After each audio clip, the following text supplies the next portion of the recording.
여호수아 1장 8절 말씀 우리 한 목소리로 하나님의 말씀 같이 봤습니다. 이 율법책을 내 입에서 떠나지 말게 하며 주야로 그것을 묵상하여 그 안에 기록된 대로 다 지켜 행하라. 그리하면 내 길이 평탄하게 될 것이며 내가 형통하리라. 할렐루야. 할렐루야. 주의 이름을 찬양드립니다. 우리가 계속해서 승리하는 삶의 그 네 가지 요소에 관해서 나누고 있는데요. 우리가 승리하는 삶, 결국은 우리를 하나님께서 성공하는 자로 부르셨죠. 성공이라고 하는 것은 하나님께서 나에게 하라고 하신 일, 결국 나의 부르심을 이루는 삶이 성공하는 삶입니다. 하나님께서 나에게 하라고 하신 일, 그 일을 매 순간 이렇게 감당하다 보면 우리는 나를 향한 하나님의 최고의 부르심을 이룰 수 있게 됩니다. 그 하나님께서는 우리에게 그러한 목적과 그런 계획하심을 따라서 이 땅에 보내셨을 때 오늘 우리에게 필요한 모든 것들을 이미 다 계획하셨고 이미 다 준비해 놓으셨고 이미 다 공급해 주셨습니다. 그래서 우리는 날마다 매 순간 모든 일에 승리자로 부르심을 받았고요. 또 승리하는 삶을 살아가도록 우리는 계획되어져 있습니다. 성경은 우리를 모든 일에 언제나 승리하는 승리자라고 말씀합니다. 바로 우리가 그러한 자로 부르심을 받았기 때문에 우리는 이 땅에서 그러한 삶을 살아가는 것은 너무나도 당연한 일이란 거죠. 그건 너무나 당연한 일이에요. 왜? 그렇게 부르심을 받았고 그렇게 계획되어졌기 때문에 우리가 그러한 삶을 살아가는 것은 너무나도 당연한 일이란 거죠. 그 당연한 일을 위해서 바로 중요한 네 가지 요소가 있다라고 우리가 말씀을 나누었습니다. 그 첫 번째는요, 바로 하나님의 말씀이죠. 두 번째는 바로 이 하나님의 말씀을 통해서 변화된, 바뀌어진 생각입니다. 하나님의 말씀을 통해 생각이 바뀔 때 바로 우리는 소망을 갖게 되는 거죠. 내가 내 인생을, 내 삶과 그리고 우리가 이 땅에서 바라보는 그 세계는요, 우리는 그 감각의 세계라고 말합니다. 보고 느끼는 거죠.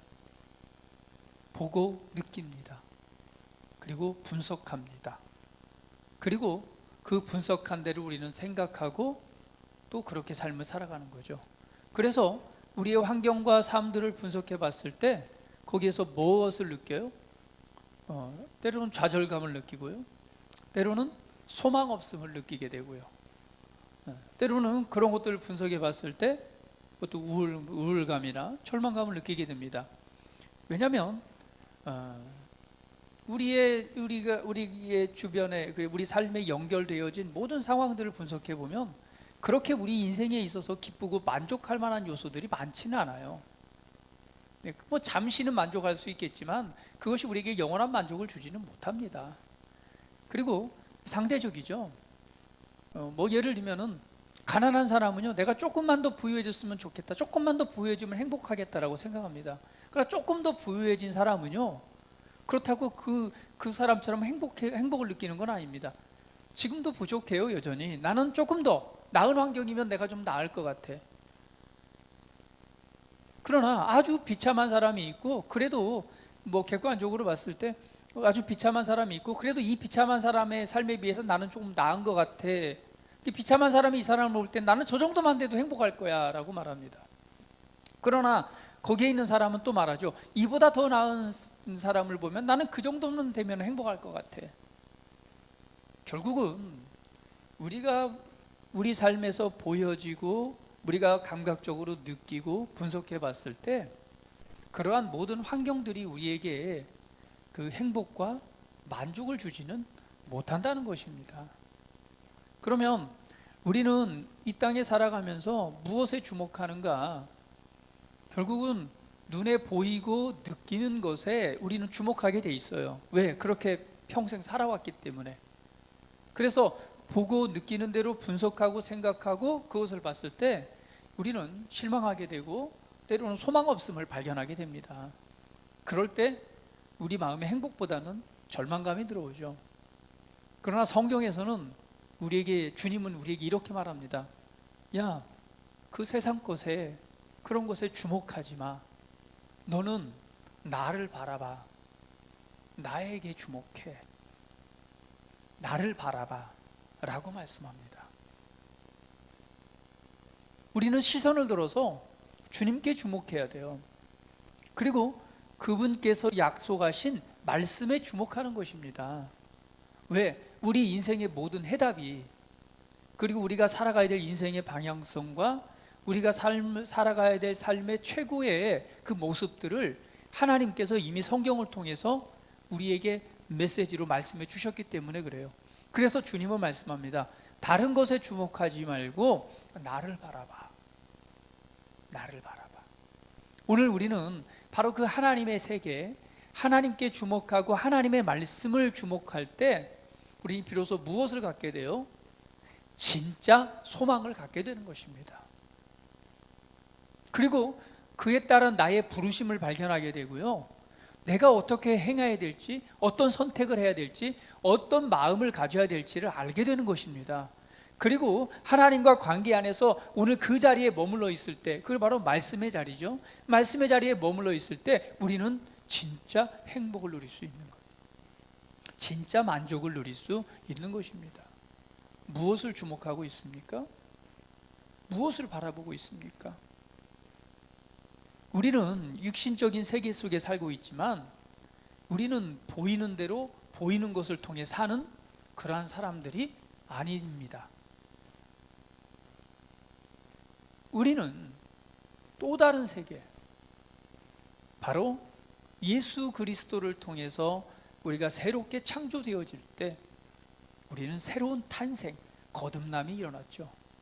그 새로운 탄생, 새로운 거듭남은 이 세상의 탄생이 아니라 바로 영원한 하나님의 나라로부터 우리는 태어나게 됩니다.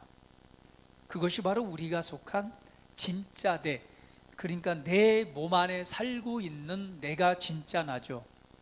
바로 숨은 그 사람, 속 사람, 바로 영의 사람이 진짜 나입니다. 왜? 육신은 어디로 돌아가니까? 잠시 이 땅에 사는 동안 내가 살고 있는 집인 거죠. 이 장막집이 무너지면 우리는 새로운 장막에 들어가게 된다라고 사도 바울은 얘기합니다. 이 장막은요, 잠시 내가 사는 집이죠. 그러면 진짜 나는 누구예요? 땅으로 묻히는 것이 아니라 이 장막, 이 집 안에 살고 있는 내가 진짜인 거죠. 그러한 내가 어디에서 태어났는가? 바로 하나님의 나라로부터 태어났죠.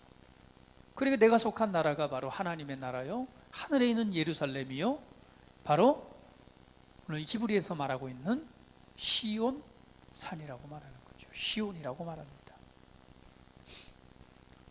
이거는 은유적 표현이 아니라 실제입니다.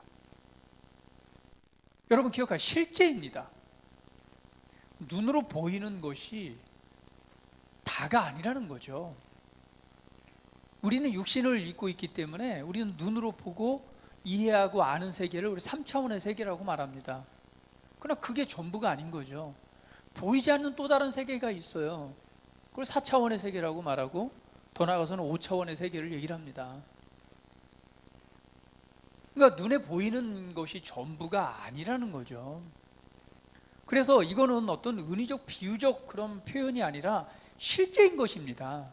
여러분이 실제 눈으로 보고 느끼지 못할지라도 오늘 이 계시의 말씀을 통해서 그 세계를 분명히 보여주고 있고 말씀하고 있습니다. 그리고 얼마나 많은 사람들이 이러한 세계를 경험을 해요. 때로는 죽음 이후에 몸을 벗어나서 우리가 임사체험이라고도 말하기도 하죠. 때로는 우리 신앙에서는 우리 간증을 얘기를 할 때 입신을 얘기하기도 하고 천국을 다녀온 수많은 간증들을 듣습니다. 분명히 우리 육체를 벗어났을 때 우리 영 안에서 보여지는 세계가 있다는 걸 말씀 그대로 경험한 수많은 사람들이 있어요. 여러분도 경험하고 싶으신다면 경험 시켜달라고 한번 해보세요. 그러나 별로 글쎄요, 그게 죽어야지 이렇게 몸에서 빠져나가는 게 별로 좋은 경험은 아닌 것 같아요. 그것보다는 사도 바울처럼 내가 죽었는지 살았는지 잠을 자는지 모르지만 사도 바울이 분명한 것은 육신에 있을 때에 그 영이 하나님에 이끌리어서 셋째 하늘로 올라가게 되죠. 그러니까 바울의 고백입니다. 분명한 것은 육신은 땅에 있었지만 이 몸 안에 있는 속사람이 어디로 끌려 올라가요? 맞아요. 하나님께서 셋째 하늘로 끌려 올라. 셋째 하늘이 어디예요? 우리 장소적인 천국이라고 말하죠. 하나님의 임재가 있는 그곳입니다. 그곳에 끌려 올라가서 그곳에 올려가서 정말 다 말할 수 없는 기이한 놀라운 것들을 다 보고 다시 이 땅에 오게 되죠. 분명한 것은 성경에 기록되어진 대로 수많은 사람들이 이런 것들을 또 경험하고 있습니다. 그러면 우리는 눈에 보이는 세계가 전부가 아니라는 거죠. 보이지 않는 세계가 있고 보이지 않는 세계에 관해서 성경은 우리에게 말씀하고 있다면 우린 진리의 말씀을 통해서 우리 삶을 바라보고 이 세상을 바라보는 지혜가 필요합니다. 선택하십시오. 육신과 감각대로 살지 않고 나는 그렇게 바라보지 않고 이 계시의 말씀인 진리의 말씀인 오늘 하나님의 말씀을 통해서 바라보고 하나님의 말씀 속에서 모든 해답을 얻겠다라고 결단하셔야 됩니다. 그래서 그런 모든 만유와 인류의 주인이신 우리 주님께 주목하십시오. 그리고 그분의 말씀하신 말씀에 주목하십시오. 그럴 때에 우리는 우리 인생을 향한 소망을 보게 됩니다. 인생을 향한 새로운 그림을 보게 되죠. 내 인생의 목적, 나의 부르심, 내가 살아내야 될 진짜 삶, 그리스도인으로서 하나님의 아들로서 살아가야 될 진짜 삶의 그림을 바라보게 되는 것입니다. 오늘 그러한 삶을 바라볼 때 그것을 바로 소망이라고 말합니다. 그런데 그 소망을 결국은 하나님의 말씀을 통해서 우리가 이 생각이 바뀐 거죠. 그때 우리는 소망을 보게 되고 그 소망이 바로 실제가 되도록 만들어주는 그 요소가 지난주에 나눴던 뭐죠? 그렇습니다. 믿음입니다. 믿음입니다. 하나님의 말씀을 통해 바라본 새로운 그림, 우리 인생에 대한 새로운 소망이 실제가 되도록 만들어주는 열쇠가 바로 믿음입니다. 그래서 지난주에 우리 믿음에 관해서 말씀을 나눴습니다. 기억이 나지 않으시면 다시 한번 하나님의 말씀을 더 깊이 묵상해 보십시오. 그리고 그 진리를 붙을 때에 여러분의 믿음이 한 단계 더, 한 걸음 더, 한 계단 더 올라서게 될 것입니다. 그러면 오늘은 네 번째 요소로서 믿음과 연결되는 것이죠. 바로 승리하는 삶의 네 가지 요소 중 바로 네 번째, 나의 말입니다. 우리 믿음과 연결되어진 것이 바로 말이죠. 말.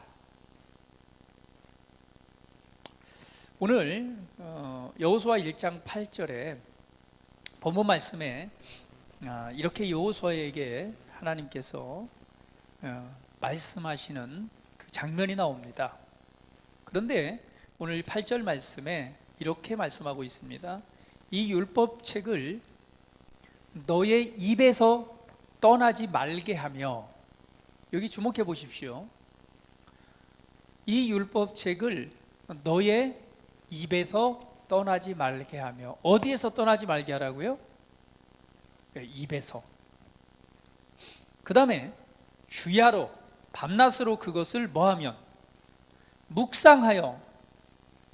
그런 다음에 기록된 대로 다 지켜 행하라.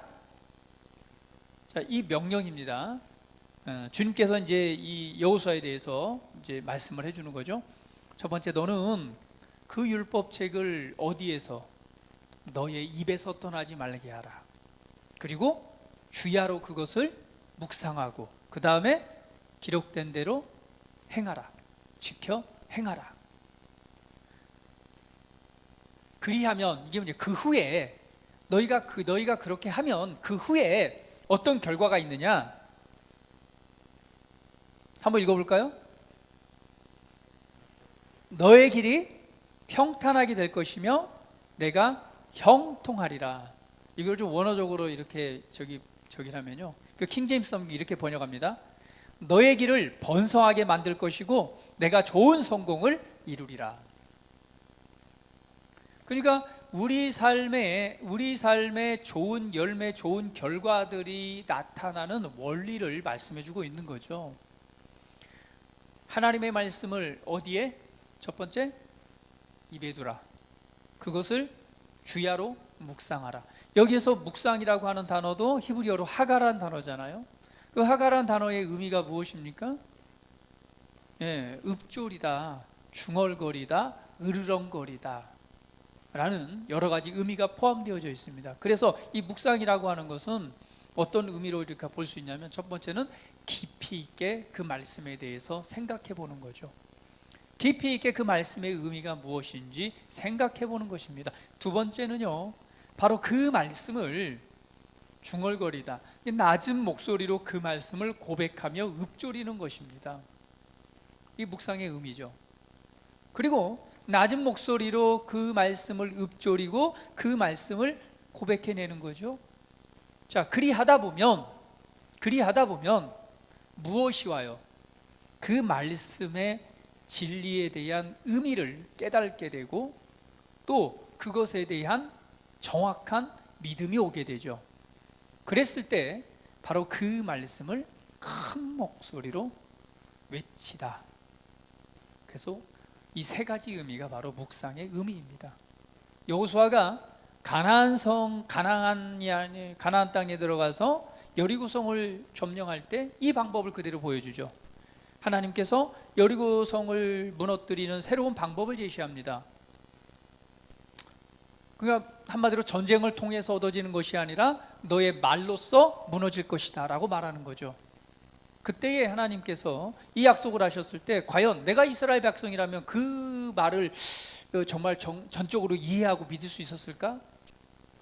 아마 이렇게 생각했을 것 같아요. 아니, 저 성을 무너뜨리려면 뭔가 전력, 폭탄을 만들든지 아니면 땅굴을 파고 들어가서 문을 연다든지 뭔가 그 성을 무너뜨리기 위한 전략과 전술을 짜고 그 계획에 의해서 나아갈 때 무너질 것이라고 생각을 했을 거예요. 그런데 하나님의 방법은 그것이 아니죠. 야, 외치기만 해. 그러면 무너질 것이야. 그때 하나님께서 하신 방법이 뭐죠? 매일 하루에 한 바퀴씩 그 성을 돌면서 아무 소리도 내지 말고 그 성을 돌아. 그리고 마지막 7째 날에 제사장의 나팔 소리에 맞춰 큰 소리로 외쳐. 그럼 무너질 것이야. 그래서 이 이스라엘 백성들이 계속 돕니다. 매일 아무 말도 하지 않고 돌죠. 아무 말도 하지 말라고 그랬으니까 돌면서 무엇을 했을까요? 제가 생각하기에는 그 하나님의 약속의 말씀을 묵상했을 거예요. 이렇게 성을 돌면서 처음에는 그런 생각했어요. 야, 저게 외친다고 무너질까? 저걸 소리 외친다고 무너질까? 그 다음날 정말 저거를 외친다고 소리 지른다고 무너질까? 벽돌로 쌓아진 이 견고한 성이 무너질까? 정말 그럴까? 또 그 다음에 돌면서 정말 무너질까? 무너질 수도 있을 것 같아. 뭔가 그래도 하나님께서 우리를 구원하시고 인도하셨던, 광야에서 먹이시고 함께 하셨던 그 기적을 생각해 보면, 그것도 그 출애굽 당시 이제 엄마 아빠들로부터 들었을 거 아니에요. 하나님께서 홍해를 가르고 거길 지나가게 하시고 하신 그런 과정들을 기억하면서 그래, 무너질 수도 있을 것 같아. 하나님이라면 가능해. 드디어 여섯째 날, 맞아, 분명한 것은 하나님의 약속은 진리야. 말씀대로만 우리가 하면 무너져 라는 확신이 드디어 생겼어요. 그래서 그 마지막 날에는 그 외침이 어떤 외침이었을까요? 아마 첫날에 가서 그렇게 하라고 했으면 그랬을 것 같아. 이게 무너질까? 아마 의심 80%, 하라고 하니까 순종 20% 해가지고 이야 했을 것 같아. 저라면 그 말을 듣고 그 성을 아마 그 첫날에 그렇게 하라고 했으면 의심 80%에다가 그냥 하라고 했으니까 이야 했을 것 같아요. 그런데 하나님께서 매일 돌게 하시죠. 그게 바로 묵상입니다. 하나님의 약속을요, 묵상하는 거예요. 깊이 있게 생각해 보는 거예요. 그리고 낮은 소리로 읊조린 그 약속의 말씀, 아니야, 하나님께서 외치면 무너진다고 했어. 하나님께서 외치면 무너진다고 했어. 낮은 목소리로 외치고 돌다 보니, 드디어 묵상을 하다 보니 뭐가 와요? 진짜 그 말씀이 생각을 바꾸고 그 말씀이 마음으로 들어와서 진짜 뭘 보게 되는 거예요? 소망을 보게 되고, 그리고 그것이 믿음으로 오게 되는 거죠. 그랬을 때 드디어 마지막 날에 이 선포는요, 될까 말까가 아니라 이미 무너지고 이미 그 성을 차지한 하나님의 능력을 찬송하는 그런 믿음의 확신과 그 그림을 바라보고 이미 가진 자가 된 거예요.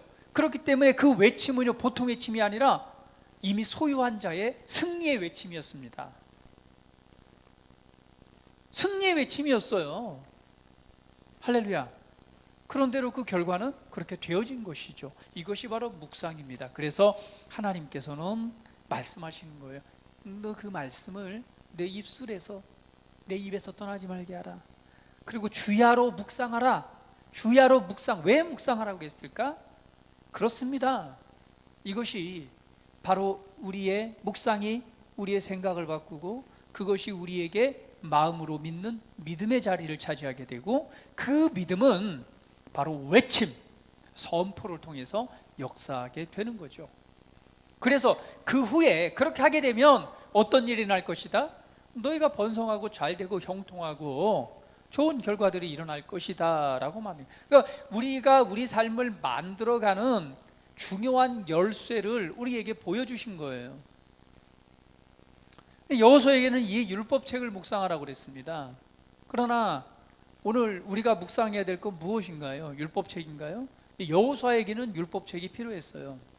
그러나 우리는 그리스도 안에 바로 이 율법의 완성자이신 예수 그리스도의 십자가의 죽으심과 부활을 통해서 그 열매로 새롭게 지어진 바로 새로운 피조물인 저와 여러분에게 주어진 바로 복음의 약속 말씀입니다. 그래서 우리가 주목해야 될 것은 구약의 율법에 주목하는 것이 아니라 율법을 통해서 이루시고 완성하신 그 실제에 주목해야 되는 거예요. 그것은 바로 성량의 열매인, 율법의 완성의 열매인 그리스도인인 내가 어떤 존재인가, 그리스도 안에 있는 내가 누구인가? 새로운 피조물입니다. 새로운 창조물입니다. 하나님의 아들입니다. 할렐루야. 그리스도와 하나 된, 그리스도와 하나 된 임마누엘, 성령님이 내 안에 계신 하나님의 실제적인 아들입니다. 그리스도의 대사들입니다. 그리스도의 편지입니다. 메시지입니다. 향기입니다. 왕 같은 제사장입니다. 내가 누구인가를 아는 것이죠. 그리고 그 속량의 열매인 나에게 하나님께서 거듭날 때 주신 것들 있죠. 생명의 생명과 경건에 속한 모든 것을 주셨습니다. 하나님의 생명이 지금 내 안에 역사하고 있습니다. 하나님의 의가 내 안에 역사하고 있습니다. 내 삶에 필요한 치유와 신성한 건강을 내게 주셨고, 하늘에 속한 신령한 복으로 복 주셨고, 아브라함에게 속한 아브라함의 상속자로서 받을 복을 주셨고, 형통을 주셨고, 우리 삶에 하나님의 부르심을 이루기 위한 모든 것을, 하나님의 모든 충만하신 것으로 충만케 하시는 그 은혜를 바로 우리에게 주셨습니다. 그러면 내가 가지고 있는 것이 무엇인가를 주목하는 거죠. 그것을 통해서 내가 할 수 있는 일이 무엇인가를 주목하는 것입니다. 결국 우리가 묵상해야 될 것은 새로운 피조물, 속량의 열매인 오늘 내가 누구인가를, 그리고 나에게 주어지고 내가 가지고 있고 내가 할 수 있는 건지가 무엇인가에 대해서 묵상하고 읊조리고 고백할 때에 오늘 그러한 삶이 오늘 우리의 삶이 될 것입니다. 할렐루야. 오늘 본문에서 우리에게 말씀하고 있는 내용입니다. 이것처럼 이 말이라고 하는 것은 우리 삶에 있어서 얼마나 중요한 요소인가에 대해서 우리는 다시 한번 깊이 있게 생각해 봐야 됩니다. 하나님 나라에 속한 하나님 나라의 문화 중에 바로 중요한 요소인 바로 나의 말입니다. 우리는 이 땅에 살아가면서 이런 속담을 많이 들어요. 말이 씨가 된다. 또 어떤 속담이 있죠? 말이 씨가 된다. 그렇죠? 말 없는 말이 천리를 간다? 예? 뭐라고요? 발 없는 말이, 그렇죠, 발이 없는 말이 천리를 간다. 네, 제가 좀 가끔 헷갈려요. 말이라고 하는 것이 얼마만큼 중요한 것인가, 우리가 이 세상에서 그런 경험을 통해서 알고 사람들은 신념처럼 긍정적인 말을 해라, 좋은 말을 해라, 뭐 이렇게 말합니다. 근데 사실은 이게 이미 성경에 나와 있는 거예요. 왜? 우리가 살아가는 삶의 하나님의 나라의 가장 중요한 영적 원리 중에 하나가 바로 믿음의 원리요. 그 믿음은 무엇을 통해서? 말을 통해서 확증되어지고 열매를 맺기 때문에 그렇습니다. 그래서 오늘 하나님께서는 하나님의 말씀을 어디에 둬라? 너의 입술에 두라라고 말합니다. 잠언 6장 2절에는 이런 말씀이 있죠. 한번 같이 한번 읽어볼까요? 같이 읽어봅니다. 시작. 내 입의 말로 내가 얽혔으며 내 입의 말로 인하여 잡히게 되었느니라. 결국은 무엇으로? 입술의 말로 인해서 얽히고 입의 말로 잡히게 된다는 거죠. 그러니까 우리 인생에 있어, 우리 삶에 있어서 문제가 되고 얽히고 잡히게 되는 것이 결국은 무엇을 통해서? 말을 통해서, 말의 효과다, 이렇게 말을 합니다. 그래서 우리가 어떻게 이 세상에서 말을 하느냐에 따라서 굉장히 우리 삶에 중요한 열매를 맺는다라는 것이죠. 그래서 이렇게 한번 고백해 봤으면 좋을 것 같아요.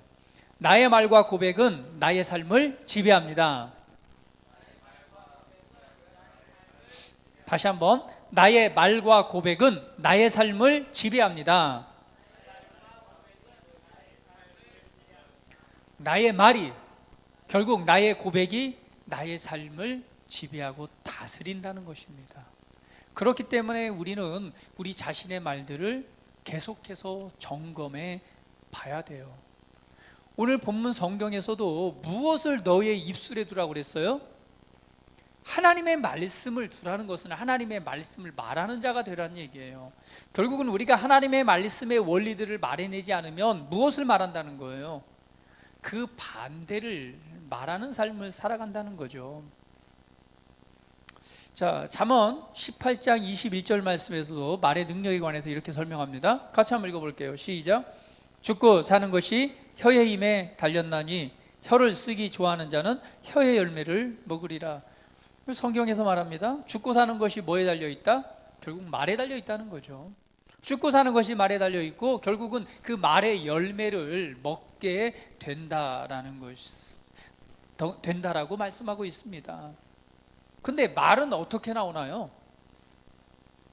사실은 말은 어디에서 나와요? 목에서 나오나요? 말은? 맞아요. 우리 속에서 나오는 것입니다.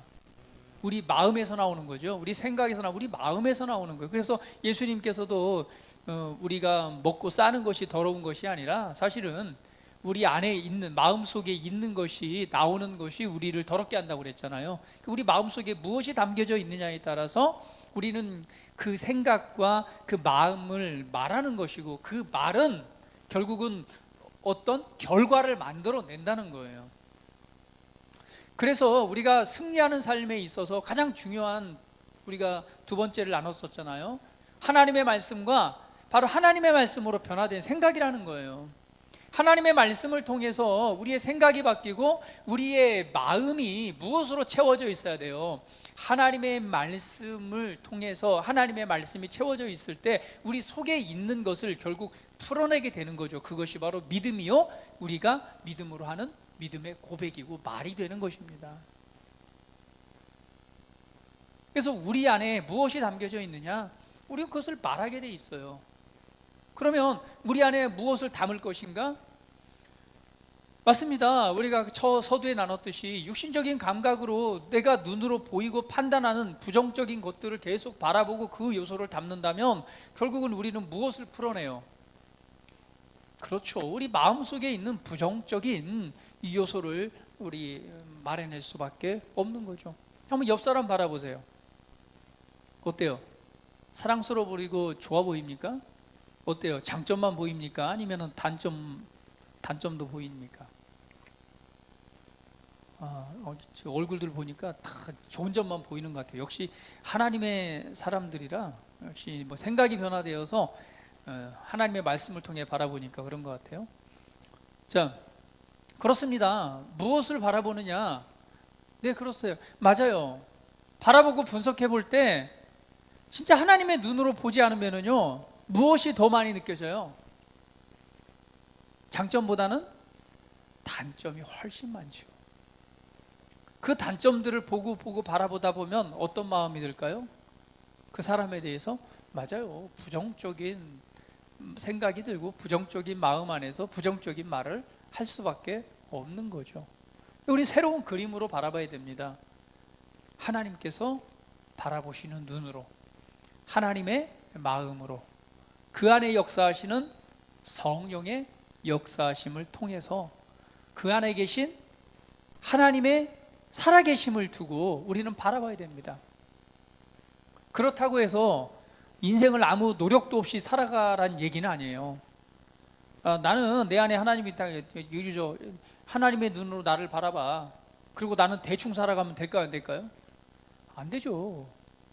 우리 자신 또한 어떤 자가 돼야 돼요? 말씀을 통해서, 말씀에 비추어서 내 자신의 말과 행동을 조정하고 변화시키는 삶으로 나아가야 됩니다. 한번 돌아보세요. 나는 얼마만큼 변화의 단계를 따지자면 나는 계속해서 지금 이 변화의 단계의 삶을 살아가고 있는가? 아니면 내가 지금 내 가정에서, 내 삶에서 말하는 것, 행동하는 것 전혀 변화된 것이 없는가? 아니면 계속해서 그리스도를 닮아서 말씀을 따라서 변화된 삶을 살아가고 있는가? 한번 돌아보셔야 돼요. 나는 변화되지 않으면서 뭐라고 말해요? 그리스도의 눈으로, 하나님의 창조물로 나를 바라봐? 그러면 안 되죠. 물론 바라보는 그 사람은 그 사람을 바라봐야 되겠지만 나 또한 어떤 자가 돼야 돼요? 나도 변화를 추구해야 돼요. 그냥 맨날 그 자리에 머물러 있으면서 우리 공집사님 항상 얘기하잖아요. 우리 공집사님 항상 그 자리야. 아니, 그렇다는 얘기가 아니고 제가 그냥 비유로 얘기하는 거예요. 항상 그 자리에 있으면서 뭔가 더 나은 변화를 말해서는 안 되죠. 그 자리에 있으면서 나를 좋게 봐달라고 얘기해서는 안 되죠. 그 사람도 그리스도의 눈으로 바라볼 때 나 또한 어떤 것이 있어야 돼요? 나 또한 내 삶을 점검해 봐야 돼요. 나의 말을 점검해 봐요. 나는 과거에 하던 말의 태도, 말의 뉘앙스 아니면 말의 내용이 과거와 변화된 게 있나 없나? 내가 행하는 행동이 과거나 지금이나 그러니까 현재나 지금 변화된 것이 있나? 내가 무엇을 더 바꿔야 되는가? 계속해서 점검하고 바꿔내야 되는 거예요. 내 말과 내 마음의 태도와 내 행동의 태도를 바꿔내야 됩니다.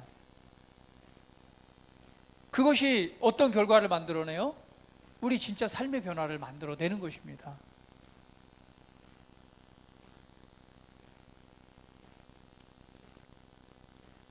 할렐루야. 그래서 우리는 우리의 마음에 있는 것을 생각하고 마음에 있는 것을 말하는 자들이에요. 결국은 하나님의 말씀을 통해서 감각적인 것이 아니라 하나님의 말씀을 통해서 그것을 바라보고 또 오늘 그것을 내 마음에 담아두면 우리는 그렇게 생각하고 또 그렇게 소망을 갖고 그렇게 말하게 되는 삶을 살아가겠죠. 그럴 때 우리의 진짜 삶은 변화될 것이고 그 실제들이 나타나게 될 것입니다. 그러나 결국은 그러한 그림을 갖고 있지 않다면 결국 무엇을 고백할까요? 하나님의 것을 하나님에 속한 것을 우리가 생각하고 고백하지 않는다면 반대로 무엇을 고백할까요? 그냥 쉽게 말해서 마귀적인 것을 생각하고 마귀적인 것을 고백하게 되겠죠. 그렇죠?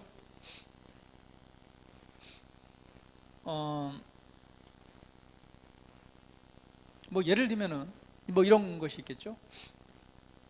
우리가 많이 하는 것 중에 이런 고백들이 있습니다. 이런 말들이 있죠. 나는 못해. 자, 나는 못해. 그냥 이 못해가 그냥 습관적으로 돼 있어요. 왜? 그 안에는 늘 무엇이 패배의식이 자로잡고 있기 때문에 무엇을 하든 어떤 것이 주어지든 나는 못해, 나는 못해, 저 못해요, 못해요, 못해요, 못해요. 자, 이것이 옳은 고백일까요? 성경은 말씀하죠. 내게 능력 주신 자 안에서 나는 모든 것을 할 수 있느니라. 그러면 우리는 다시는 나는 못해, 나는 못해, 나는 못해라는 것을 그런 패배에 대한 고백이 아니라 어떤 내게 지금 주어진 과업, 유업, 내가 지금 달성해야 될 그 일에 대해서 어떤 고백이 될까요? 내게 능력 주시는 그리스도로 말미암아 나는 이것을 할 수 있고 탁월한 결과를 맺게 될 것이다라고 생각하고 말하는 태도가 되어 있죠. 또 많은 사람들이 무엇을 고백하느냐? 늘 부족함을 고백합니다. 여러분, 부족하시죠? 무엇이 부족해요? 돈이 부족하세요? 수입이 없던 사람이 수입이 생겼어요. 응? 수입이 없던 사람이 한 달에 100만 원씩의 수입이 정기적으로 생겼어요. 자, 그러면은 어떤 생각이 들까요? 없던 사람이 매월 정기적으로 100만 원의 수입이 생기면 어떤 생각이 들까요? 객관적으로 볼 때, 야, 없던 것에서 100만 원 풍족하겠네. 그런데 100만 원이 생긴 사람은 어떻게 말할까요? 어떤 생각을 가지고 있을까요? 풍족하다고 생각할까요? 부족하다고 생각할까요? 부족함을 고백하죠. 그러면 그 분에게 200만 원이 생겼어요. 그러면 또 어떤 생각을 할까요? 여전히 부족함의 의식을 갖고 있는 거예요. 만약에 500만 원의 수입이 생겼어요. 매월. 그러면 어떤 의식이 있을까요? 여전히 부족하다고 생각합니다. 무엇을 의미하느냐? 그 사람의 마음과 생각을 말하고 있는 거예요. 그 마음에, 그 생각에 늘 무엇이 있어요? 부족함에 대한 의식이 있기 때문에 늘 부족함을 말하는 것입니다. 그러나 성경은 그렇게 말씀하지 않고 있습니다. 빌립보서 4장 19절 성경이 이렇게 말합니다. 한번 성경 말씀 같이 읽어볼까요? 자, 빌립보서 4장 19절 찾아서 한번 띄워주세요. 자, 같이 한번 읽어봅니다. 시작. 나의 하나님이 그리스도 예수 안에서 영광 가운데 그 풍성한 대로 너희 모든 쓸 것을 채우시리라. 다시 한번 시작. 나의 하나님이 그리스도 예수 안에서 영광 가운데 그 풍성한 대로 나의 모든 쓸 것을 채우시리라. 자, 부족해요, 안 부족해요? 오늘도 역시 저를 향해서 정말 그 어린 사슴의 눈으로 날 쳐다보길. 부족해요, 안 부족해요? 할렐루야. 다 우리 이렇게 보자. 하나님이 나의 공급자십니다. 하나님께서 모든 것을 주셨습니다. 오늘 우리는 부족함의 의식을 가지고 있는 것은 그것 또한 믿음입니다. 그러나 성경은 그렇게 말씀하지 않아요. 나의 하나님이 그리스도 예수 안에서 영광 가운데 그 풍성한 대로 나의 모든 쓸 것을 채우실 것이다 라는 것이 바로 우리의 진짜 고백이 되어야 되겠죠. 그것을 믿고 고백할 때 정말 필요한 곳에 채우시는 하나님의 역사를 경험하게 될 것입니다. 부족하지 않아요. 근데 왜 부족함의 의식을 갖고 계세요? 그리고 늘 부족을 고백합니다. 이것은 하나님의 승리를 고백하는 것이 아니라 반대로 마귀적이고 사단적인 것을 고백하는 것이고 그 세계를 내 삶에 풀어놓는 것이죠. 부족하다고 말하지 마세요. 하나님이 나의 공급자이십니다. 오늘 공급자이신 하나님을 신뢰하는 것, 지난주에 말씀 나눴죠? 이것이 바로 믿음의 출발입니다.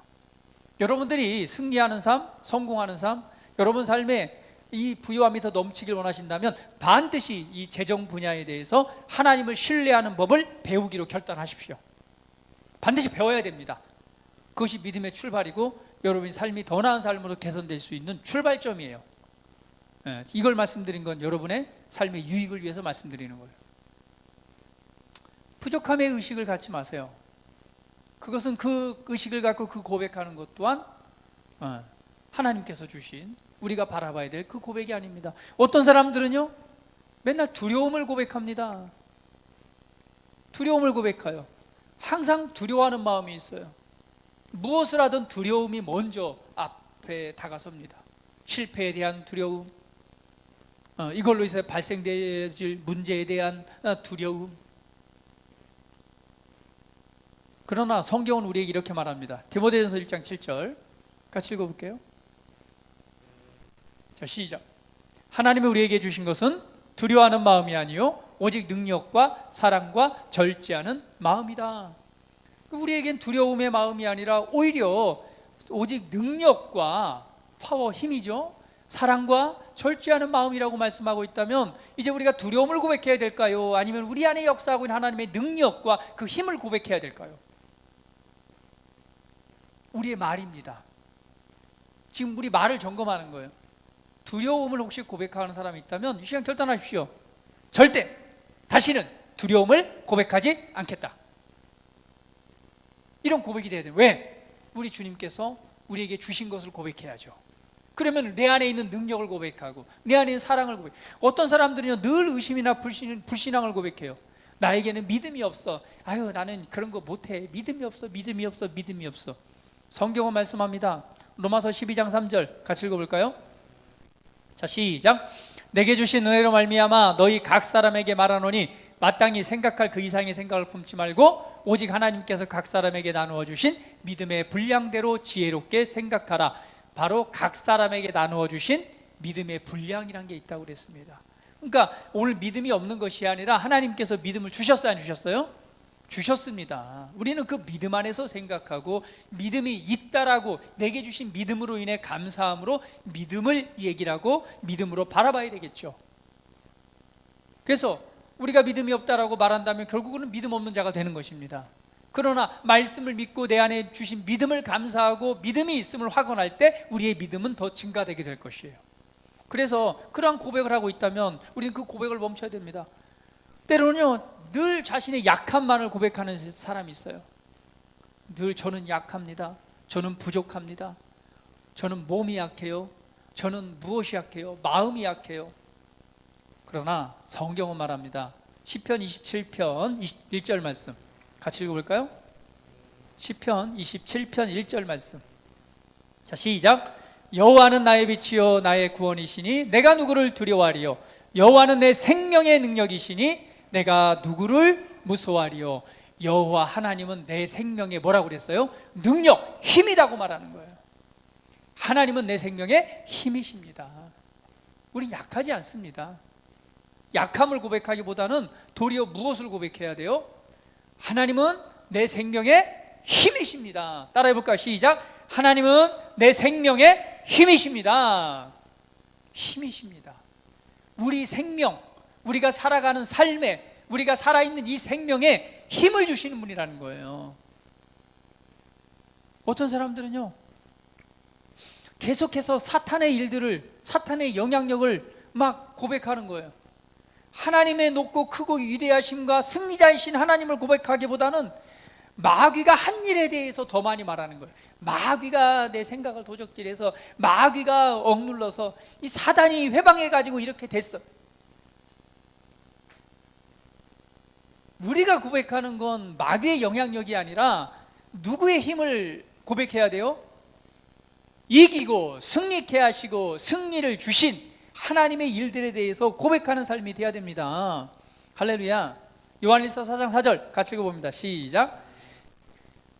자녀들아, 너희는 하나님께 속하였고 또 그들을 이겼나니 이는 너희 안에 계신 이가 세상에 있는 자보다 크심이라. 그러므로 우리는 사탄의 어떤 영향력이나 그 역사에 대해서 많이 고백하고 말하는 것이 아니라 내 안에 살아계셔서 역사하시고 승리케 하신 하나님의 능력을, 이긴 승리를 고백하는 삶이 되어야 됩니다. 우리가 하나님의 말씀과 하나님의 것을 고백하지 않으면 반대로 무엇을, 마귀와 마귀에게 속한 일들을 말하고 고백하는 삶을 살아가는 거예요. 우리의 삶이 마귀적이 되느냐, 우리 삶이 하나님의 향하신 그 부르심을 이룬 삶이 되느냐, 무엇에 달려 있다고요? 우리의 입술에 고백에 달려 있습니다. 어떤 사람들은 늘 이미 싸우지도 않고 이 패배를 고백하는 사람이 있어요. 싸우지도 않고 이미 진 거예요. 해보지도 않고 졌대요. 노력해보지도 않고 도전도 안 해보고 이미 패배의식을 가지고 있습니다. 그래서 아예 뭐라 하냐, 도전 자체도 안 해요. 안 된다는 거예요. 해보라고 해도 안 된대요. 그냥 걸음도 못 내딛어요. 왜? 이미 패배의식이 그냥 깔려 있습니다. 항상 뭘 찾아요? 핑계만 찾아요. 핑계만. 응? 알바 좀 해봐라. 안 된대요. 못 한대요. 왜? 그 알바하면 뭐가 걸리고 뭐가 걸리고 뭐가 걸려서 뭐가 하니까 안 된대요. 그 늘 핑계만 찾아요. 이 패배의식에 사로잡혀 있습니다. 그리고 패배를 고백합니다. 안 되긴 뭘 한대요. 그렇지 않습니다. 고린도후서 2장 14절 같이 읽어봅니다. 자, 시작. 항상 우리를 그리스도 안에서 이기게 하시고 우리로 말미암아 각처에서 그리스도라는 냄새를 나타나게 하신 하나님께 감사하노라. 항상 우리를 그리스도 안에서 뭐하게 하신다고요? 이기게 하신대요. 더 이상 패배의식에 사로잡혀 있지 마세요. 하나님의 호의가, 하나님의 역사가 내 삶에 역사한다고 여러분 믿고 믿음으로 행동하셔야 돼요. 과거의 경험이 나를 사로잡아서 패배자의 자리에 앉게 하면 안 돼요. 항상 앞으로 전진하지 못하는 사람은 항상 과거에 사로잡혀 있어요. 그리고 그 패배의식에 사로잡혀 있습니다. 과거에 안 됐던 경험에 사로잡혀서 지금 이렇게 하면 또 이럴 것이라고 생각을 하고 그 자리에 머물러 있는 거예요. 움직이질 않아요. 어제 안 됐으면 오늘은 되는 거예요. 할렐루야. 어제 안 됐다고 오늘 안 되는 것이 아닙니다. 그래요, 안 그래요? 어제 안 된 것이 오늘을 만드는 것이 아니에요. 우리의 믿음이, 우리가 말씀을 신뢰하는 믿음이, 우리의 고백이 우리의 삶을 지배합니다. 그렇다면 그냥 과거에 안 됐기 때문에 이 자리에 머물러 있는 게 아니라 오늘은 안 됐어도 이제는 믿음으로 걸음을 내딛는 믿음의 태도가 필요한 것이죠. 항상 패배의식과 가난의 의식과 부족함의 의식과 그리고 두려움과 의심의 의식에 사로잡혀 있던 사람들은 항상 그 자리에 머물러 있는 거예요. 이거 올바른 삶의 모습이 아닙니다. 우리의 고백을, 우리의 생각과 우리의 고백을 바꿔야 되는 거죠. 패배를 고백하는 것이 아니라 이기고 승리케 하시고 새 삶을 허락하신 하나님의 말씀과 하나님의 말씀에 주목하고 믿음의 걸음을 내딛어야 됩니다. 어떤 사람은 늘 질병을 고백합니다. 질병을 고백해요. 병이 있음을 고백하는 거죠. 네. 나는 이거는 항상 얘기해 보면 그래요. 아, 이거는 이거는 그냥 평생 가지고 갈 거야. 아, 여기 아픈 거는 이게 내가 그냥 이거는 내가 평생 가지고 갈 거야. 그냥 그 아픈 것을 늘 고백해요. 왜 그것이 진리입니까? 그렇지 않잖아요. 그렇지 않습니다. 만나보면 그래요. 선한 사람 만나다 보면 그 아픈 것이 이제 어떻게 해도 뭐 안 되니까, 여러 가지 경험을 통해서 안 되니까 그러니까 이것은 내가 평생 가져갈 거야 돼. 뭐 이렇게 말을 하는데 그렇지 않습니다. 우리는 하나님의 말씀을 통해서 고백해야 되겠죠. 자, 이사야서 53장 5절 말씀 같이 한번 읽어봅니다. 자, 이사야서 53장 5절 시작. 그가 찔림은 우리의 허물 때문이요 그가 상함은 우리의 죄악 때문이라. 그가 징계를 받음으로 우리는 평화를 누리고 그가 채찍에 맞음으로 우리는 나음을 받았도다. 마태복음 8장 17절 말씀. 자, 시작. 이는 선지자 이사야를 통하여 하신 말씀에 우리의 연약한 것을 친히 담당하시고 병을 짊어지셨도다 함을 이루려 함이리라. 병을 짊어지셨어요? 안 짊어지셨어요? 채찍에 맞음으로 병을 짊어지셨다면 이미 그 값을 지불하신 거잖아요. 그러면 우리는 이 말씀에 근거해서 이 질병은 내가 평생 가져갈 게 아니라 하나님께서, 예수님께서 이미 이 병을 짊어지셨어. 감당하셨기 때문에 내가 이 병을 가지고 평생 갈 것이 아니라 이미 짊어지셨기 때문에 더 이상 이 질병이, 이 유전적인 요소가 내게는 역사할 수 없어라고 말을 해야죠.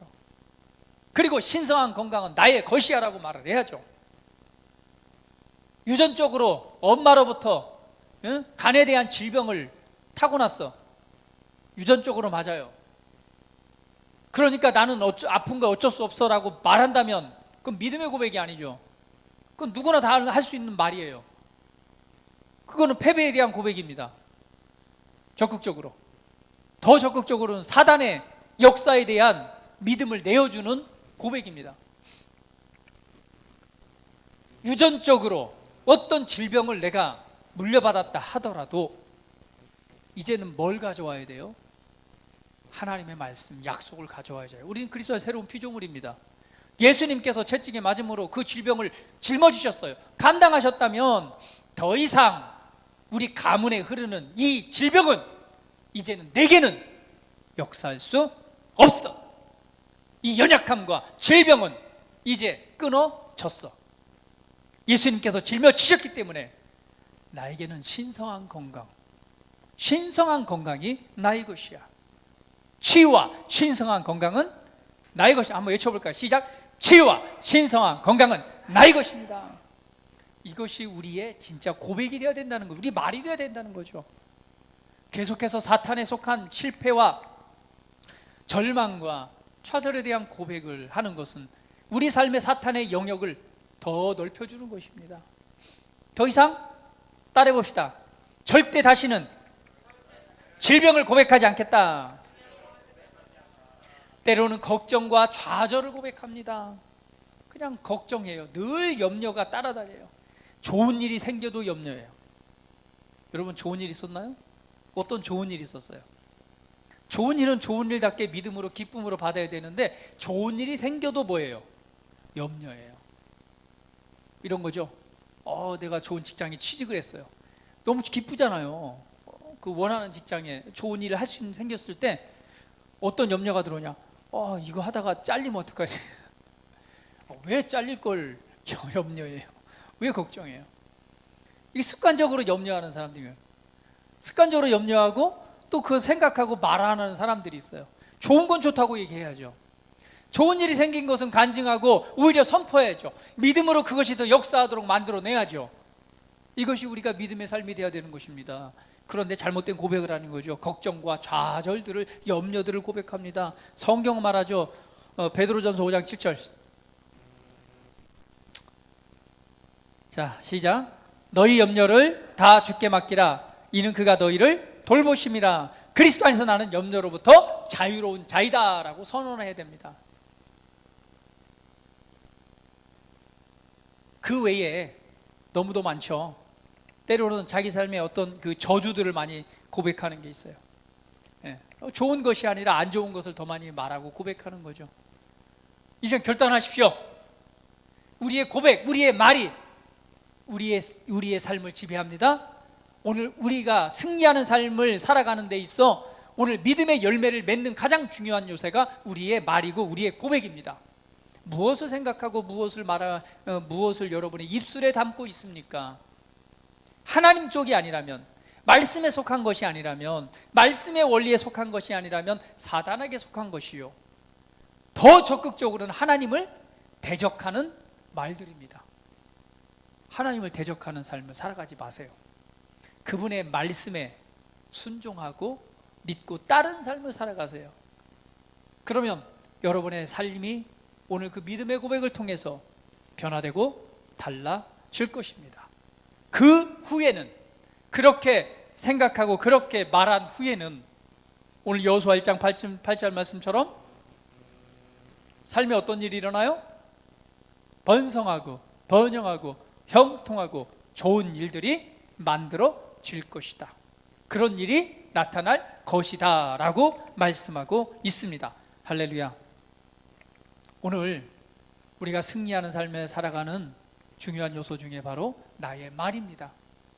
오늘 여러분의 말을 한번 점검해 보십시오. 나는 하늘에 속한 자로서 하나님 나라에 속한 오늘 말씀을 많이 말해내는 자인가? 반대로 사단에게 속하고 사단의 영향력을 내 삶에 끌어들여서 내 삶을 지배하도록 하는 지금 말을 많이 하고 있는가? 습관적으로 부정적이고 습관적으로 실패와 절망을 말하고 있는가?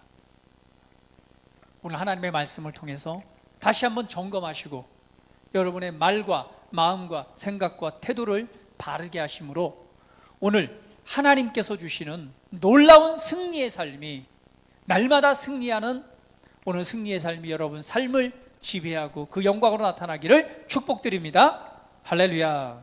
네, 우리 다 같이 한번 기도드리기 시작하겠습니다. 오늘 승리하는 삶의 네 가지 요소 중 나의 말에 관해서 우리 말씀을 나누었습니다. 오늘 말 그렇습니다. 오늘 말에 대해서 여러분 한번 상고해 보시고 묵상해 보시고 다시 한번 여러분의 말을 바꾸고 여러분의 생각을 바꾸고 오늘 변화의 자리에 믿음으로 나아가시는 정말 승리하는 삶이 여러분의 삶의 실제가 되는 자리로 나아가는 그 고백이 있고 결단이 있기를 축복드립니다. 함께 기도하겠습니다.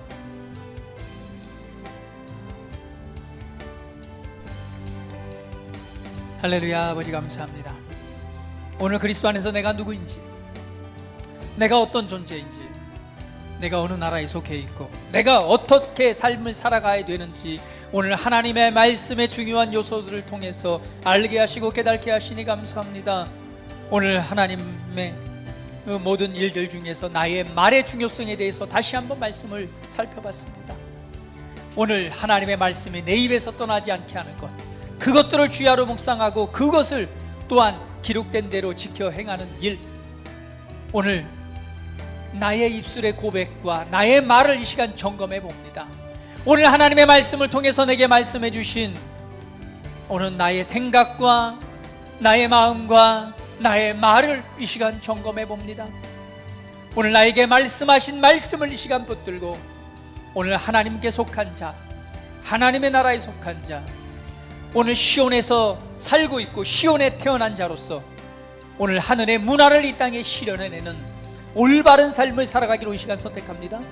사단의 영향력과 사단의 일에 사단의 영향력이 내 삶에 지배하도록 고백하는 일에서 이제 하나님의 나라와 하나님의 말씀을 고백함으로 말미암아 내 삶이 하나님의 말씀이 역사하고 하나님의 살아계심과 하나님의 역사하심이 더 충만하도록 역사하는 오늘 하나님의 능력이, 하나님의 힘이, 하나님의 말씀이 지배하는, 그리고 나를 향한 하나님의 최고의 부르심을 이루어 드리는 그 삶에 오늘 믿음으로 내 자신을 내어 드립니다. 주님, 이러한 믿음의 결단이 있는 우리 사랑하는 성도들 위해 이 시간 하나님의 영으로 충만하게 그 영광을 나타내시옵소서.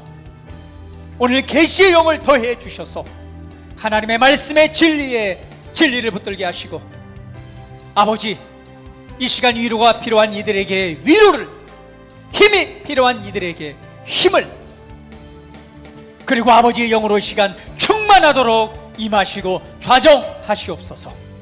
알게 하시고 깨닫게 하시고 믿음으로 취하게 하시옵소서. 말씀을 통해 변화되는 놀라운 삶을 살아가는, 그리고 최고의 부르심을 이루는 우리 그리스도의 향기교회 모든 지체들로 축복하시옵소서. 감사합니다. 찬양합니다. 영광 받으시옵소서. 예수님의 이름으로 기도드립니다. 아멘.